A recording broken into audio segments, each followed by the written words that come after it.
Hello, everyone. I don't know whether it's morning, afternoon, or evening as you're watching this, but hi, I'm Peter Grant, moderating this panel, which deals with the problems and or benefits of writing across multiple genres.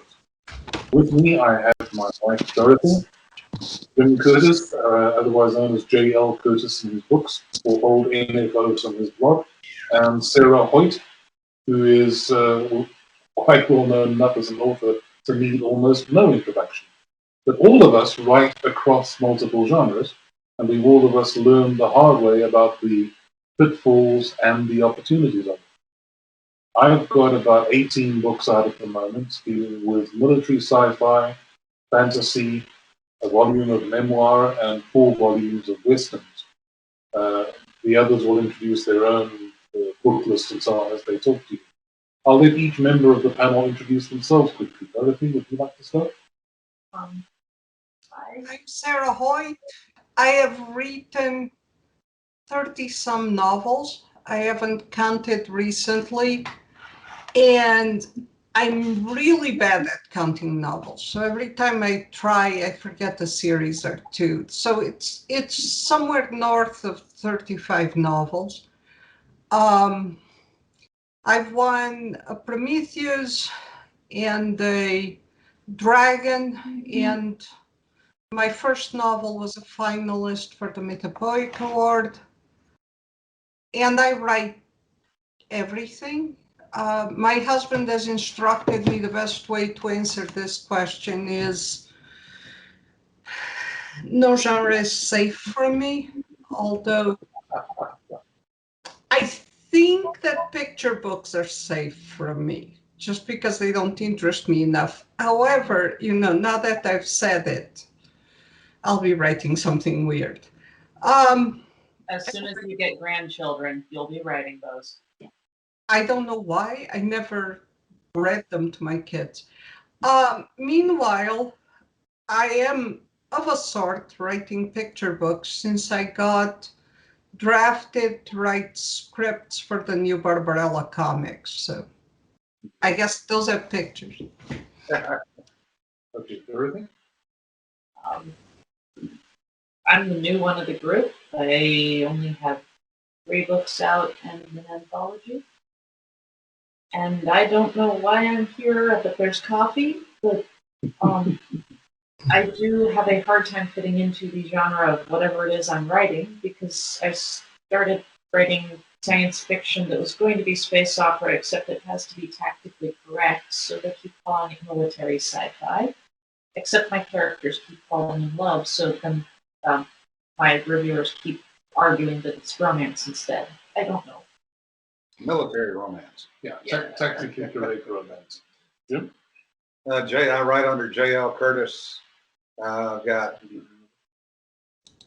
10 books out plus 3 anthologies, a couple of novellas, short stories. I write current fiction, military science fiction, and I just started a new Western series. So I'm kind of number 3 in the group here. So we'll go forward from that. All right. Let me start by looking at the market and what conventional wisdom versus the hard data we're now getting from independent publishers. Traditionally, we've always said that you need to stay in your genre. Write where you are known. People will know where to look for your books. If you write all over the place in different genres, you will never build up a dedicated fan base because you'll have bits and pieces of fans all over. On the other hand, what we've seen as the independent publishing market developed is that, first of all, there are, shall we say, Kindle whales or ebook whales who will consume everything in a genre. And if you haven't got something there to satisfy them, they'll look somewhere else. On the other hand, you have a new breed of reader who will follow any author across genres and read almost anything they produce. We've also been able to analyze the sales within genres and know which ones sell lots of books and which ones don't. For example, romance outsells almost everything else by a very significant measure. But then you have, say, in science fiction and fantasy, fantasy outsells sci-fi by 4-1. Within science fiction, you have multiple categories. You have military sci-fi, space opera. They are far and away outselling all of the other smaller categories in what we call science fiction. If you have a number of ideas that fit into a broader overarching category, there should be a market for them, and there's no reason why you can't tackle them. Also, the old saying is write what you know. I think that the advent of independent publishing has meant write what interests you, because it's up to you to put it out there and tell your fan base about it and let them judge with their wallets. This is how I got into the Western series that I did. It's kind of nonsensical when you think about it. Why would I, as a import to the United States and an adopted citizen, want to write about such an American genre as Westerns? On the other hand, when America had its great Western expansion, South Africa, where I come from, had its great Eastern expansion, and the frontier territorial wars and conflicts were actually very similar between the nations. So it made perfect sense to me, and fortunately it seems to have resonated with a lot of Americans. So my experience has been you really can write across genres. Sarah, you're also an import American. How have you found it? Well, I actually wanted to interject a couple things, but I didn't want to interrupt you because, to anyone who is watching this, I am not actually a zombie. I just look like one because I'm on 4 hours of sleep. So if I start wandering off into the weeds, these nice people have to stop me. When Peter said that traditional publishing said write in one genre, that's true. At the same time, they forced you to write in other genres. More or less at random, and when they deemed that you had failed in one genre or under one name, they tell you, well, we'll accept the next one, but it has to be X. This is true particularly with whatever, they're now part of Random Penguin, Ace, Prime, that cluster. They accepted me, even though my favorite mode in writing is space opera. They accepted me in fantasy, which I sort of get, since they had been grooming the fantasy market for years while neglecting the space opera one, which is partly why you see this imbalance in what sells, because people are more used to one mode because that garden was cultivated. Well, the other one was allowed to go to waste. In fact, without Bayan, I suspect we wouldn't have a market for space opera or even MIL-SF. We would have to recreate one, which takes longer because people look first in the things they're used to reading. But so I started out in fantasy, and though the entire series earned out, it was deemed to have failed. So they told me, now you're writing historic mystery under another name. And I won't go into that long and sad story, but at the 5th book, they said, well, now you need to write cozies, contemporary craft mysteries, which, by the way, was a stumper, because I'm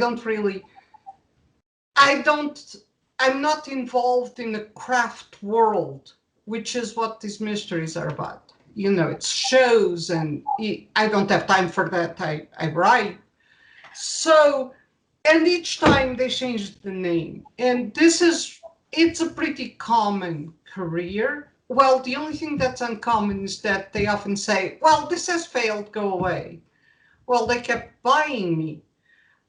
It wasn't a big problem because I read in all the genres.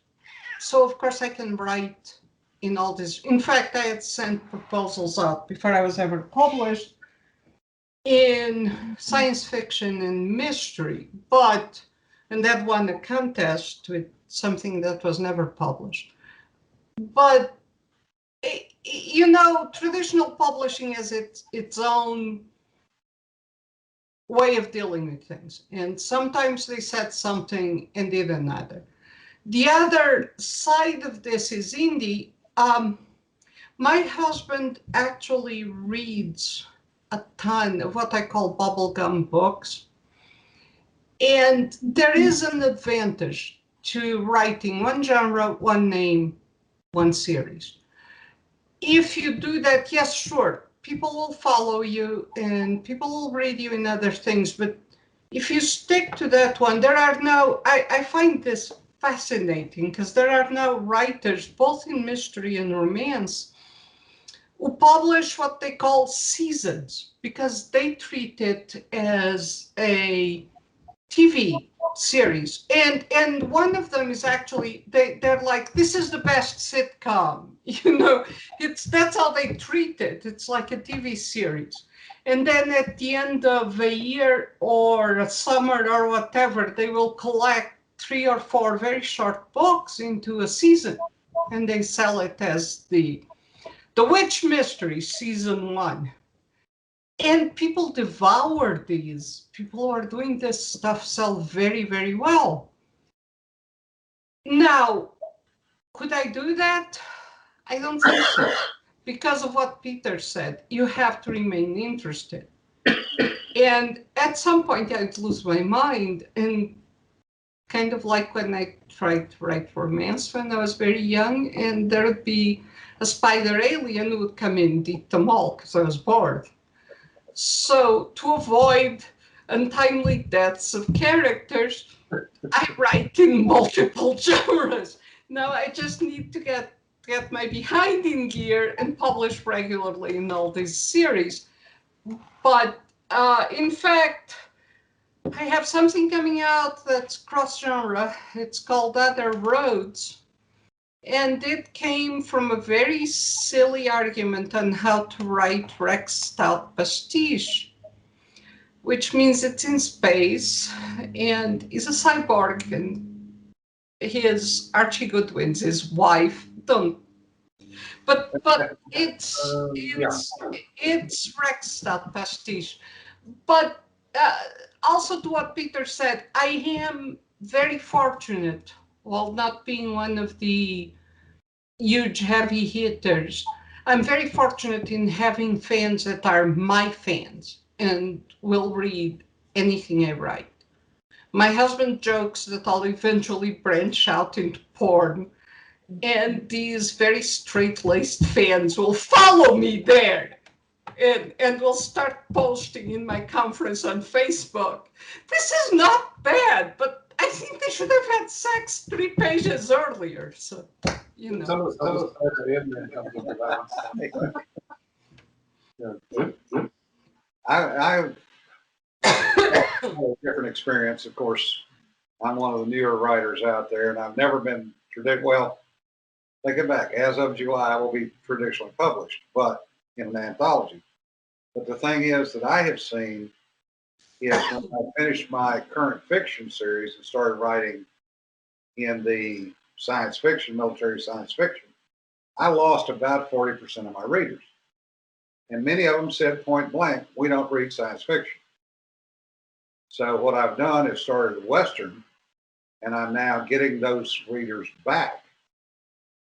But I do have some that read across all the spectrum, including the anthologies, which I find rather interesting. We had a conversation last night over dinner about what people want to read.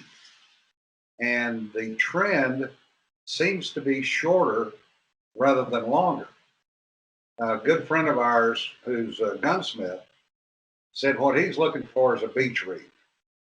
He wants something that's 50 to 60,000 words. He can take to the beach, read it in a day. The other thing that we don't see anymore, and this is kind of an oddball statement, but it's pretty much true. If you were in the military in the 70s, 80s, 90s, you read the crap books, Mac Mullen, Stony Man, the Executioner series. Oh, yeah. There were literally hundreds of these books. And they were formulaic. They were written for men. They were maybe 40, 50,000 words. And there were like 5 plots total in the entire series. But people read them just to have something to read. When you're on a ship, you're out in the middle of the ocean, you're in who knows where, odd part of the world, that book is your sanity, basically. Yes. And that's what we're not seeing today. And that is where the comment comes from about shorter books. The 50 to 60,000 word novel, whatever it is, generated toward men or generated toward women. Women tend to read and like to read shorter books too. But we're not seeing that. Everything now is 90, 100, 120, 150,000 word books. As a consequence, that slows down a writer production-wise, because for me, I'm lucky if I put 2 books out a year. I write in the 90 to 100,000 word range books. So for me, that's about 3 to 4 months of writing, a couple of months of editing, and my alpha and beta readers chewing my ass for what I screw up, fixing it, and then finally going to edit and then to print. So I'm happy if I get 2 out a year. Anthologies, some of them do real well, some of them don't do worth 2 cents. But again, it's getting out there, and not all of them in the same genre. I just did a short that was basically a throwaway that I just put up to keep my name out there. And it sold like hotcakes, got over 100 reviews in about 4 months, which for me is amazing. So it's, you know, it's a balancing act. And I think Sarah and Peter, you have both been extremely lucky that your fans have crossed over with you across multiple genres. Yeah. If I may, it's also thrillers are doing this also, because Dan mainlines thrillers and they will do episodes. 40,000 word is a novel now. And it's obvious in some of these thrillers because he'll describe the plot. It's obvious. I keep having trouble figuring out where people actually see me. Don't worry about it. I keep forgetting the camera is there. They will do this, like the first one ends right after what I would call accepting the call to action. And you know, it's obvious it's like a 150,000 word book that was chopped in 3, but they have a minor victory at the end, and that keeps people going. And it doesn't end quite on a cliffhanger, but there's a hint of things to come. It's just if you're doing those, you really need to put them out like every 2 months. Yeah. One of the things people are using, speaking to what Jim said, is they will do like novel, short story, novella, novel to keep the series fed in between. What I wanted to say is that in indie, right now, after the last year and a half, these people want light and fun, and, you know, don't bother me with deep thoughts or even a lot of angst, especially in romance. You will see romances advertised with no angst or low angst, because people are getting enough angst in everyday life and they just want to get away from it all, which I think is the equivalent of the books Jim was talking about. They don't want to read or ordering a pizza. No, that'd be fun. Yeah, something which I'm beginning to experiment with along those lines is I totally agree with both of you about the shorter books and the more frequent output. But as part of cross-genre, I'm looking at mixing genres as well as a quite deliberate tactic, because one can interest one's fans in crossing the genre in the same book. So right now, for example, I'm doing a Napoleonic-era naval sea saga incorporating some steampunk, which is the 1850s introduction of boilers and screws to warships, and some magic and wizardry, and maybe a djinn or a werewolf or two to bring in the fantasy. and I'm putting it all into one book and mixing it up. I have no idea where it's going, but I'm having a lot of fun writing it. And I think that more and more authors are doing that. We've seen the Jane Austen fanfic, Pride and Prejudice and Zombies. It's actually fascinating to see how authors are now mixing and matching genres in the same book. Dorothy, I think, is a very good example of this, where she starts out doing a science fiction, blends it into, shall we say, heroic space opera in parts, has a romantic interest going on, which normally ends up with the girl getting the guy or the guy getting the girl. Seen her fans refer to it as tactically correct romance, and I think she really has something. No one else is writing the kind of thing she is. Would you like to comment on how that happened? It just happened. Of course, the current work in progress, I tried to stop that and say, fine, I'm just going to write the most fluffy shopping expedition at a mall. And okay, I made it 6 chapters before there was a 3 multi-level car bombs going off. Yeah. But when you write, it was a nice quiet shop, and I look at it and go, I used the keyword. Okay, the car bombs are going to go off. Yeah, I love how your fans, as soon as you said shopping expedition, they were suggesting terrorists in the mall. It has to get tactical, and you just threw up your hands and said, "Oh, okay." Not just tactical. Why was the romance author that I was chatting with saying that, oh, well, there's going to be terrorists in the mall, and it was the mill sci-fi guy going, oh, and she's going to stab a guy to death with her high heel or her stiletto, and then she's going to fall in love. And I'm like, wait, aren't you two mixing your genres here on what your responses are supposed to be? Murder needles. Yes. And I love my friends, and I love my fans. They're all crazy, but I'm crazy too, so I can't complain. Well, you started out to write a romance, and it kind of took a left turn in Albuquerque. But that's the fun part about mixing genres. More and more people are doing it, and it's working because our fans are egging us on. The fans are saying, "Hey, we like this. Give us more." I mean, your initial series, The Grey Man, was fascinating because it was effectively a modern western. Yeah. That might as well have been the old-style Texas Rangers in the 1860s and 70s, but updated to deal with the drug cartels and the border situation in southern Texas. Yeah. And it worked wonderfully well. It was extremely good. And so it was a western, but not a traditional western by any means. The other thing, talking about writing cross genres, I'm not going to say that the pacing changes between genres, but I think the way that you write the pace of the book changes. Where in a science fiction, you have the choppy, militaristic style of writing, whereas in a western, it's very slow. There's more descriptives, the sky, the thunderstorms, the lightning. Whereas if you're writing science fiction, it's a black starry sky. Yeah, there's no weather in space. Yeah. Sarah, you wanted to say something? Depends. I'm sorry. I have. You have a test? Ah, yes. This is heavy. The fluff ball. Yeah. So if I look that way and I'm distracted, that's who he is. He's come begging. What I was going to say is depends on the subgenre of science fiction. Space opera tends to have a little more description in scene setting than Mill SF Hard SF has scene setting and description.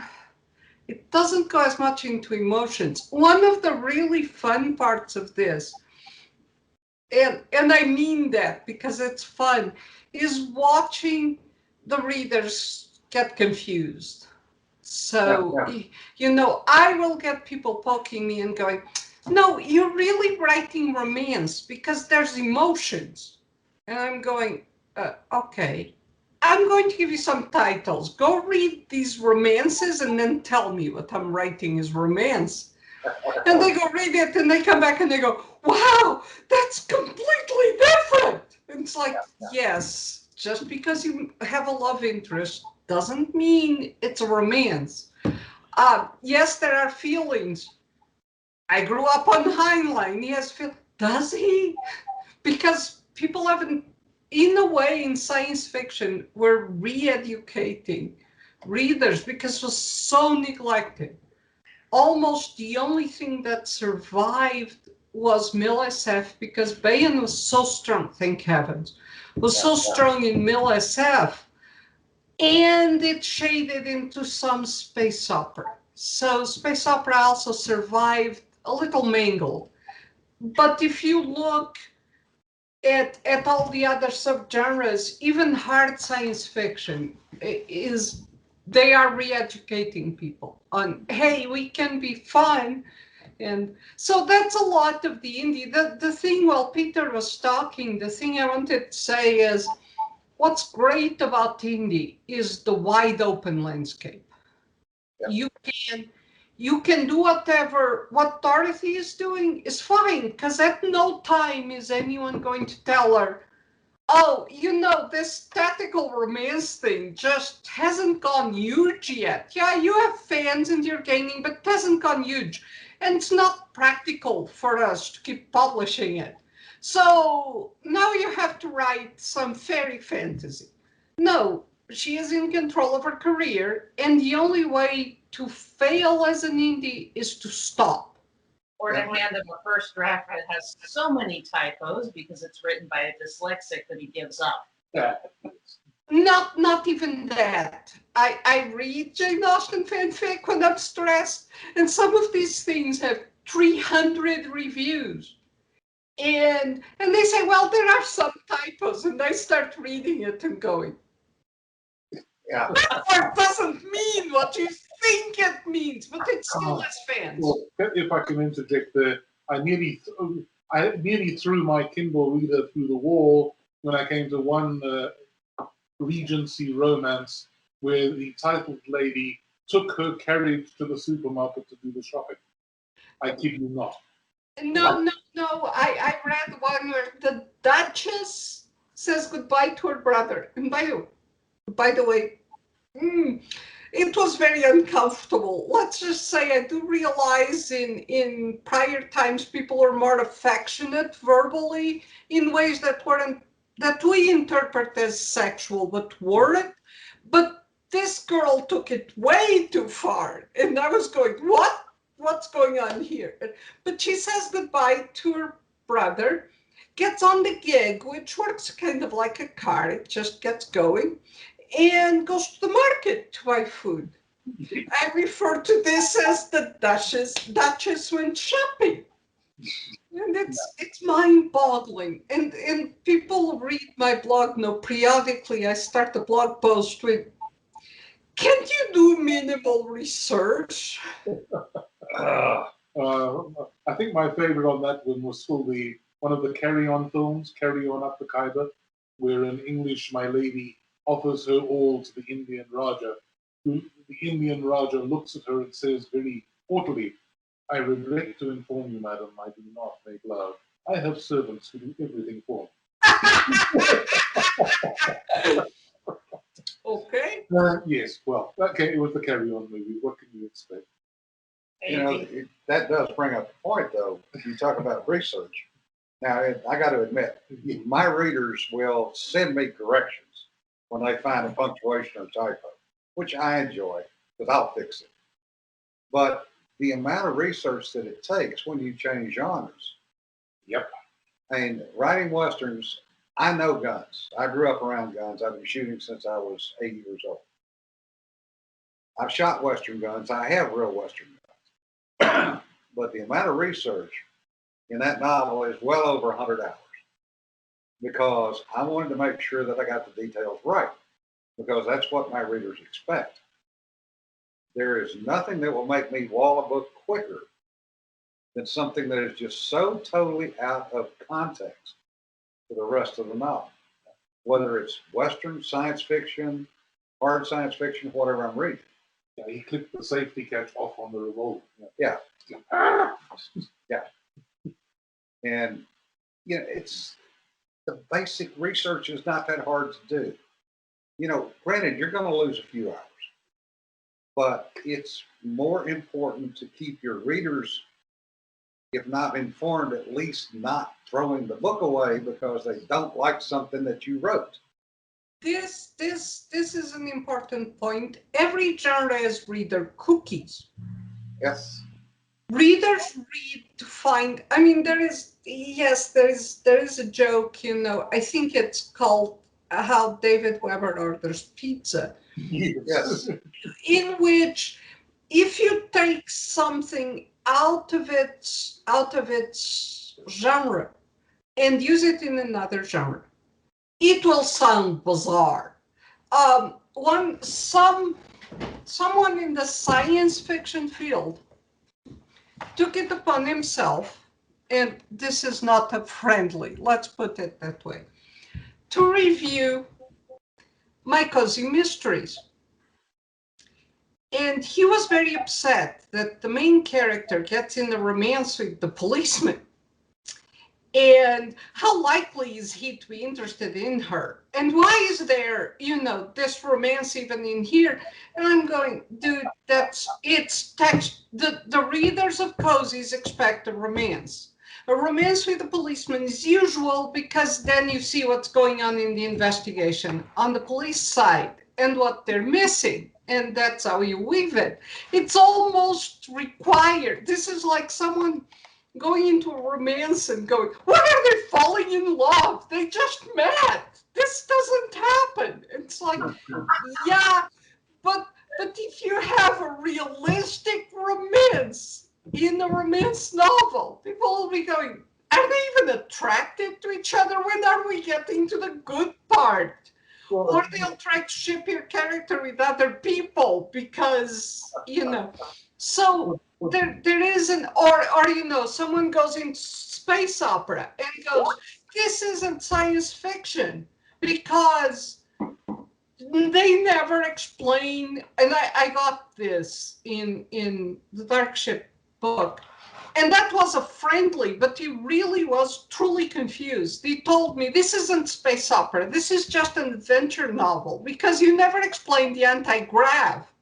Read some Andre Norton and come back in 5 books and say that again. Right? So it's you have to feed your reader cookies, but what Peter said, if you don't read that, if you find yourself straying, and heaven knows it happens, if you find yourself straying into a subgenre you've never read, go and find some of those books and read them to figure out, because there's almost a code that the readers expect. The other thing is, for any writers out there who are writing out of genre for the first time, it will feel like you're going insane. It feels wrong to you, no matter how much you read the genre. And I grew up reading science fiction mystery because that's what was lying about. And romance, but it was Portuguese romance. The least said about it, the better. But the girl falls in love with the bullfighter, he dies. She mourns him all her life, happy ending. I read all this stuff, but I had written exclusively fantastic fiction, which has its own tempo. And when I started writing mystery, I felt like I was going insane. I go to the end and go, I'm writing this all wrong. I'm not hitting any of the points. And you'd read it and go, no, it's fine. It's just not science fiction. Calm down. So. In the 6th volume of my Maxwell series, which is space opera stroke soft science fiction, I'm including a very detailed private detective character who is central to the plot. To do that, I had to say, well, how do private detectives actually work? Apart from Sherlock Holmes, who doesn't fit terribly well into space, I didn't know. So I found myself going out buying Dashiell Hammett and Rick Stout and various great detective authors, reading their detective stuff and saying, well, okay, that's how they make it work. How can I adapt that into the science fiction environment? Some of it adapts just fine, others not so much, because in space you don't have some of those things. So the challenge also is, if your audience expects certain cookies, as you put it, in a given genre, when you transplant that genre into a new milieu, you can't necessarily bring all the cookies along, but you have to bring enough of them to be convincing. If you try and write a detective story in space, if it isn't detective at its core, readers who look for that are simply going to say, no, this is nonsense, and stop reading. If you try and do a romance that is not romantic, people do have expectations. I find that Harlequin and the big publishers have almost destroyed romance because of their formulaic approach. I think it's Harlequin that says you've got to have a sex scene every 50, 55 pages, something like that. And if you don't have that, they won't publish you. They will force you to rewrite your manuscript to be their formula. And I think that's disastrous because it's cookie cutter. Everything comes out basically the same. If you try and do it originally, with your own pacing, your own character twist, you can still have the cookies that are common to the genre, but you won't fit what the publishers have conditioned readers to expect. And I think that's a disservice. Jim, you were going to say something. Yeah, I think that's a part of it. But another part is with indie, we don't have to write to the standard rules. We can write whatever we want to write. Now, going back to the David Weber Orders of Pizza, I don't write intimate descriptions. I write very sparse descriptions because, like Sarah, I grew up, and I'm even older than Sarah, I grew up on early science fiction and Louis L'Amour Westerns. Louis L'Amour basically had 5 plots. In his entire 300 books was 5 plots. But the descriptors that he wrote were enough where the reader would build a story in their head. Heinlein, the same way. The descriptors were there, but they were sparse. You build the story in your head. I try to write to that same thing because I want to get the reader invested in the story by building that character or that setting in their head. And that's one thing with a lot of them. A friend of mine was talking about a romance. She said there was 7 pages of a guy taking his shirt off. I'm going, how in the hell can you possibly write 7 pages on somebody taking a shirt off? And she sent it to me. Yeah. Breadcrumbs, buttons, Yeah. The lighting, the whole 9 yards. No, I got that visual. No, I'm not either. The other thing is the crossover. That's wish fulfillment fantasy. Yeah, I'm not into that. Yep. But when I read some romance and I'm like, oh, right, we're doing the wish fulfillment if I didn't have to pay the bills and I could have all the hot couture that I wanted. And it's all in there, which is why you have these 17-page descriptions of the various outfits. Yeah. The reader cookie. Yeah. Different genre. I ended up asking them how to assault a terrorist camp, which, I needed military experience because writing a military man doing a military operation is about as far from my wheelhouse as I can get, right? And they took it and ran with it. You didn't expect the torrent of information you got back. Drinking from a fire hose. Because most of us have assaulted terrorist camps or something like it. It's like with was your second book that you published or third? She came to me and said, Peter, how do I stage an ambush of a vehicle on a mountain road? My instant response was, oh, they need somebody who's got a bloody good ambush. And she just looked at me with her mouth open, and I did not expect my husband to say things like that. Well, that's why I got the review that it was a low-key love story and a recipe for napalm. But yes, the next one that's going to be published once it's finished with the copy edits and the cover is going to have Rhodesian Fire Force tactics upon a terrorist camp. Lovingly aided and abetted by my wonderful writing group here. Yeah. That's something else that we do as indie is the ability to reach out to other people who have a knowledge base. Yes. One that I have to mention is TVIW, the Tennessee Valley Interstellar Workshop. Les Johnson and his folks have contributed to my stories, quite honestly. I've taken stuff they've sent me and I've discussed with them, including with Rob Hampson, that have ended up in my novels, because that is real science. And I try to write fairly hard science. But those resources are out there. You just have to go find them as a writer. After you have a few books out, they find you.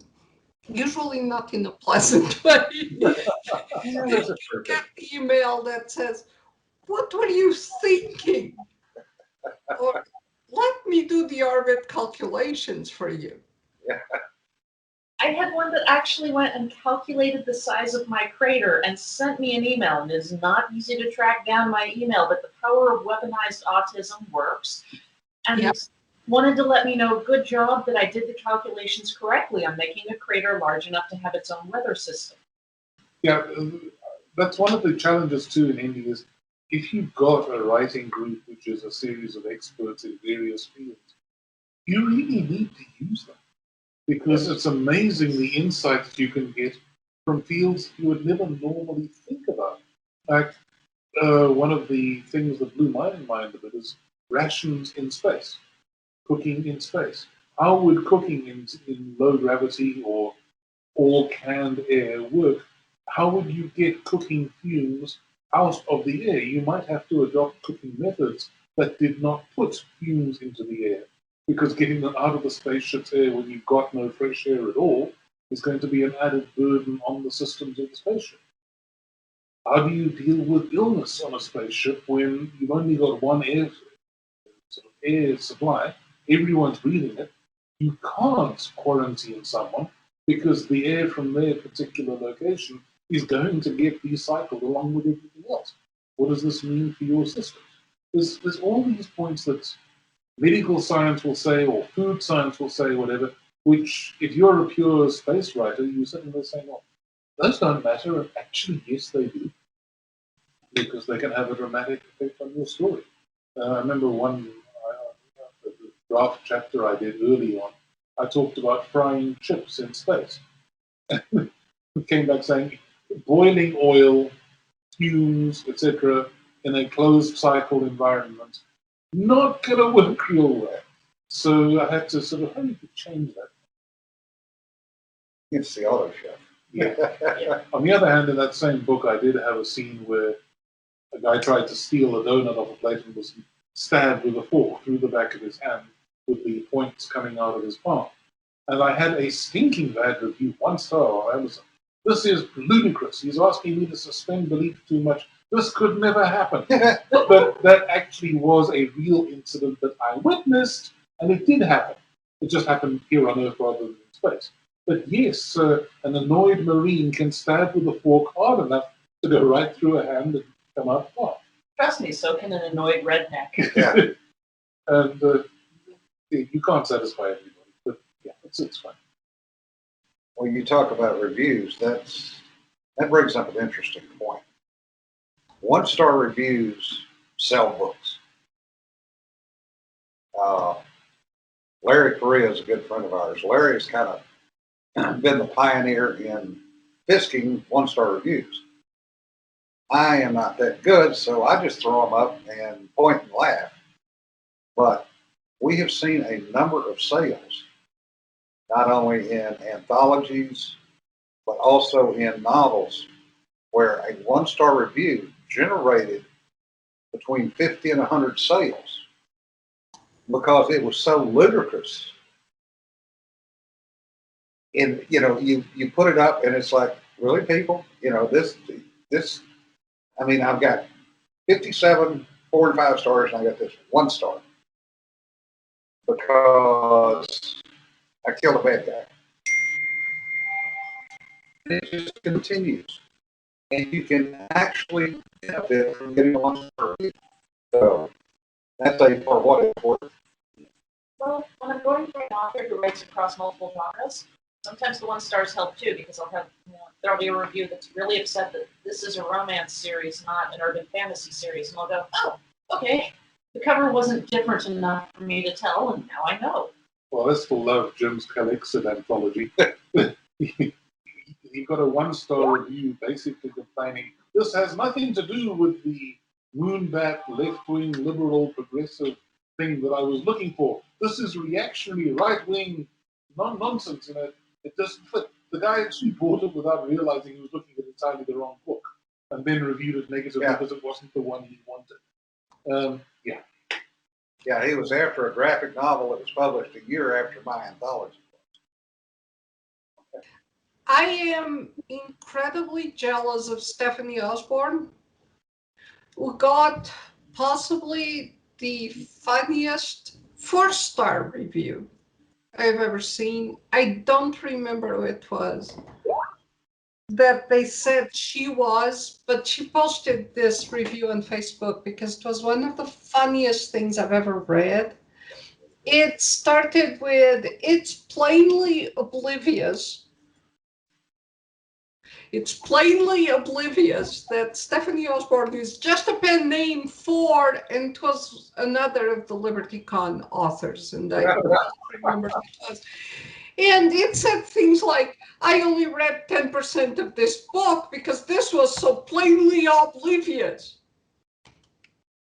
Yeah, I remember that. So, I'm jealous because I'm sure that sold her a bunch of books because it's just so ridiculous. And, I've never been accused of being someone else, so. Oh, I was accused of using the name of a fictional detective. Apparently, there's a well-known detective series in England where the protagonist is called Peter Grant. And I had a review giving me a 1-star because this author is clearly trying to fasten on the fame of this fictional character and sell books. I was baptized with that name. I can't help it. But, thanks. You can't do it. Sarah, you brought up an interesting point earlier because you wrote under a number of pseudonyms.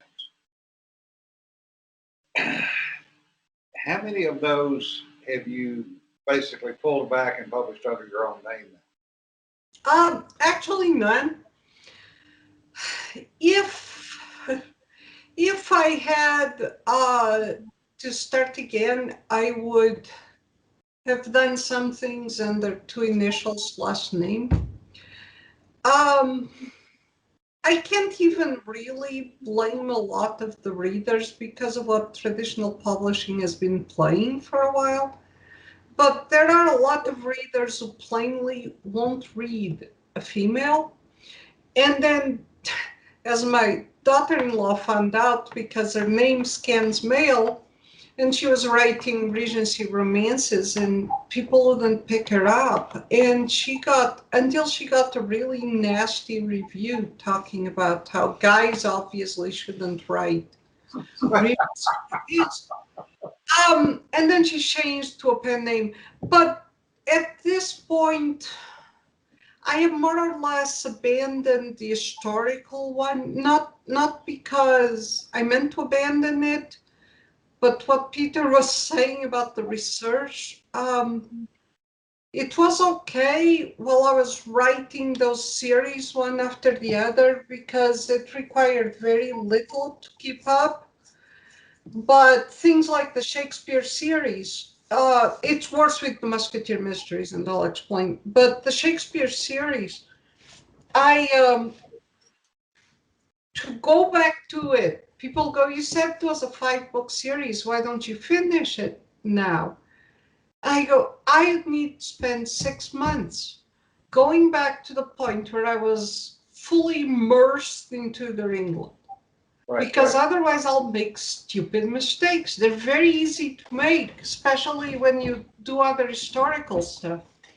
So, and of course, like a complete idiot, remember I wrote these before 30, and there is a mentality that goes with that.